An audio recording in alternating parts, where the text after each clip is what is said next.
Welcome back, everybody. This is Mr. Hurst again, reading specials in Euclid Valley.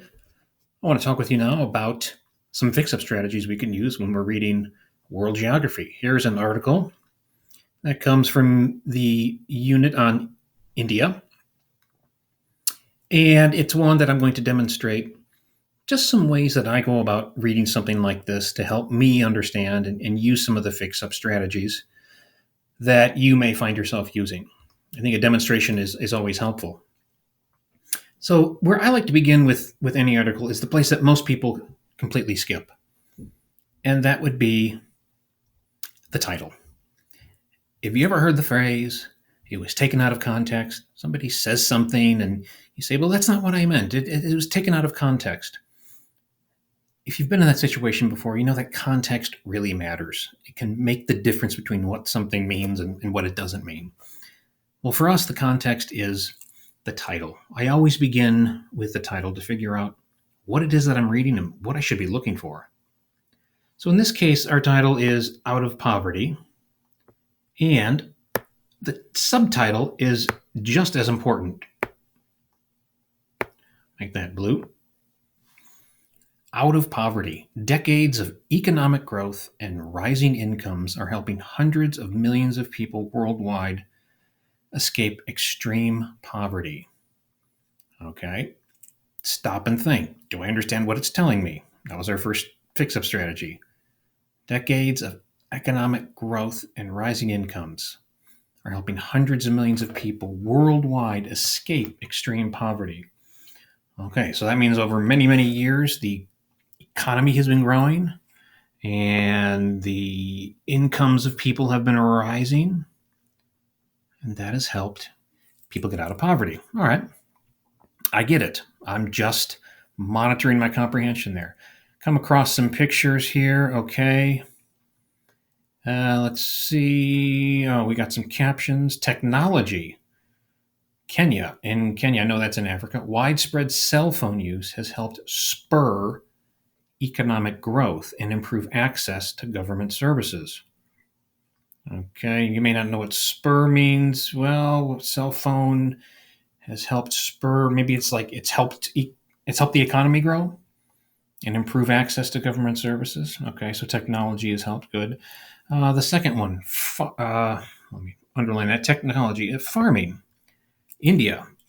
Okay, I know where India is. Improved agricultural practices mean greater crop yields and fewer people going hungry. So that must mean they got better at farming, and so there's more crops growing.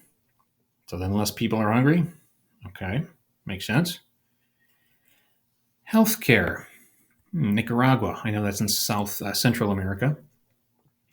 Vaccination campaigns have helped eradicate smallpox and bring other diseases like tetanus and measles under control. Well, there's a big word, eradicate. But I know vaccines help get rid of things and stop things from spreading. So in this case, it must mean vaccines have helped stop smallpox and other diseases under control. Got it. Finally, education. Benin. It's also in Africa. More children are attending school, which will lead to better opportunities for them later on. Okay, so what do we have here? We have 4 things that can help people out of poverty. Oops, we know that the title tells us economic growth and rising income. So these must be more specific ways. So if I were asked now what 4 ways or by which 4 means did people get out of extreme poverty? Technology, farming, healthcare, and education have certainly been important. All right, good. So far I'm good. Now time out. I slowed that down for you for this demonstration just to show you kind of what I'm thinking about as I read, what's sort of going through my mind, how I'm stopping to think, how I'm monitoring myself. I'm asking myself, am I getting it? Is anything making sense? If there's some big words like eradicate or spur or crop yields, I look at what's there, the context, and I try to come up with what it might mean. So I don't have to stop and look up every single word I don't know. But sometimes I can look at the context, think about it, and get a really good sense of what it means. Remember, starting with the context of the title, right? So we want to know what it is that we're reading about. If I just dove in here without looking at the title, I'd be a little lost because I wouldn't know what I'm even supposed to be reading about. I'm going to keep going. I'll begin here with this first sentence. It says, Daki Wako Banida knows what it's like to struggle to survive. The 26-year-old mother of four lives in a rural Ethiopian village where many people lack running water, access to electricity, and economic opportunities. For years, she'd wake up at 6 in the morning, milk her cows, and walk 2 hours along dusty roads to town to try to sell the milk. Most days, she'd spend hours in the scorching heat without making a single sale. Okay, so I'm going to stop at that paragraph. It's telling me about this woman. Okay, sounds like she's really struggling, extreme poverty. All right, I think I got it. But Benita's life has recently started to improve. A few years ago, the U.S. Agency for International Development, USAID, introduced her to a store owner in town who agreed to buy her milk on a daily basis. Now she has a steady income. She no longer worries about being unable to feed her children or pay for medicine, and she can spend more time with her family. Okay, stop and pause, self-monitor. This U.S. aid agency helped her out, found someone to buy her milk for, and now she's doing much better. I got it. My life is changing, Benita says. Okay, stories like Benita's have become increasingly common in recent years. Worldwide, more people are pulling themselves out of extreme poverty than ever before. Okay, I knew that from the title as well. Okay, according to the World Bank, the number of people living on less than $1.90 a day, the global benchmark for extreme poverty, has dropped by more than half in the past 25 years. Okay, wait a minute. So the number of people living $1.90 a day, how could you live on $1.90 a day? And that's what makes you in the extreme poverty group. But that has dropped by more than half in the past 25 years. Wow. So really, there are more people coming out of extreme poverty. In 1990, an estimated 1.9 billion people, or 37% of the world population, lived in extreme poverty. Today, about 700 million, or 10%, do. Wow. So big drop in poverty. We already know from the beginning of the article that some things like vaccinations and technology and farming and education have helped. These are some of the reasons. If I were asked, what is the reason all these people are escaping extreme poverty, I'd be able to give an answer, wouldn't I?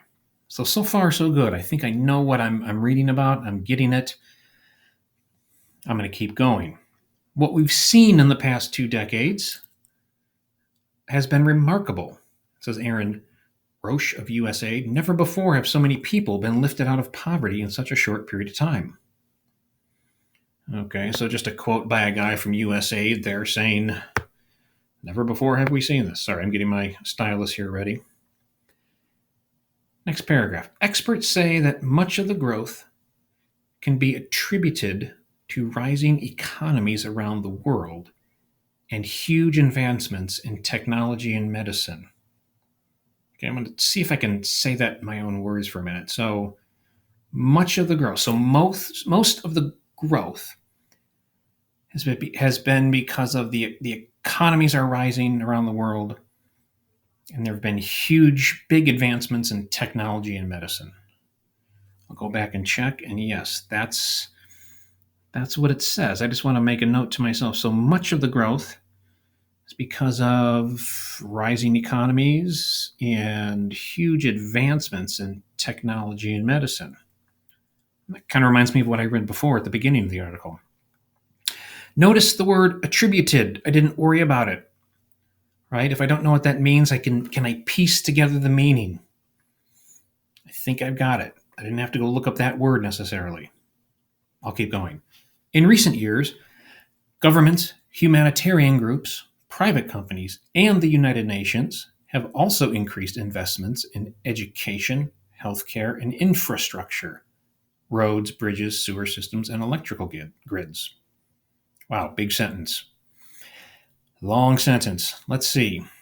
We already know that there are two reasons: are the economies are getting better and the advancements in technology and medicine. But now it's telling us that a lot of governments and humanitarian groups and private companies and the United Nations, they've increased investments in education, healthcare, and infrastructure. And infrastructure dash that must be what roads, bridges, and sewer systems are, and electrical grids. That must be what so the things that just help you get around and live your life. Okay, so if I can put all of this together now, I know that the economies are rising. There's better medicine and technology, and a lot of people have invested money into some countries for their education and their healthcare and their infrastructure.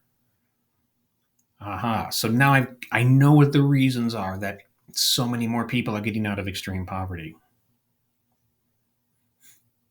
Okay, I'm going to stop there because this has probably been long enough.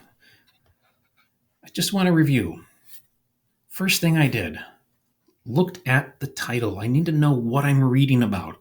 It's got to get my mind thinking about this topic. I didn't ignore any pictures and the captions because you might have seen many of these same things were mentioned later. And you might think, well, if they were already mentioned later, why do I have to read them now? But as I was reading them later, I was reminded of what I already read. It helped my comprehension stay intact and not break down. If I hadn't read this in the beginning, I might have been a little bit more confused or wondering what it is that I'm reading about. Notice I'm taking my time. Now I'm going a little bit slower for this demonstration than I might if I were on my own. But I'm taking my time. I'm stopping frequently to think, do I get this? Do I understand what is happening? Is my comprehension intact or is it broken? So just a demonstration for you about monitoring, using some fix-up strategies. Notice I did a lot of rephrasing in my own words. I like to do that one a lot. That helps me. I didn't get tripped up by a single word that I didn't know. I tried to put it together and look at the whole context of the sentence and figure out if I could get by without looking up the definition. And now I feel pretty comfortable that I'm understanding so far what I'm reading. I hope this helped, and perhaps I will be back again with another video, or maybe live in person or live on Zoom, and we can talk about some of these things, answer some of your questions, and perhaps do another demonstration. But give it a try, and take your time, and you will learn a lot about the world.